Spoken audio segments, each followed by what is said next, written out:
மீனா இங்க வாயேன். உன்கிட்ட ஒண்ணு சொல்ல மறந்துட்டேன். நான் யாரை பார்த்தேன் தெரியுமா?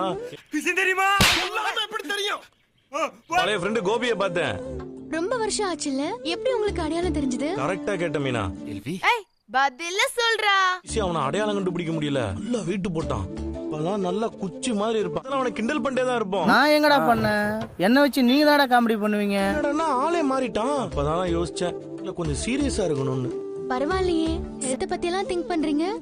இவ்வளவு நாளா மூடி கிடந்த அறிவு கண்ண நீங்க திறந்துட்டீங்கயா. இத்தனை தடவை உங்ககிட்ட சொல்லியிருக்கேன், தேவைப்படுற நியூட்ரிஷன் எல்லாம் சாப்பிடுறது ரொம்ப முக்கியம். தயவு செஞ்சு உங்க கிளாஸ் எல்லாம் ஆரம்பிச்சிடாதீங்க. ஒரு மாமேத வாசிக்கிறேன், ஒரு மாங்காய் மடைய தூங்குறேன். அதனால டயட்லாம் இருக்க முடியாது. ஊட்டச்சத்தோட இருந்தா நான் நல்லா சாப்பிடுவேன். ஆனா டயட் எல்லாம் இருக்க வேண்டாம். பாத்தியே நம்மளோட பேலன்ஸ்டு மீல் தான்.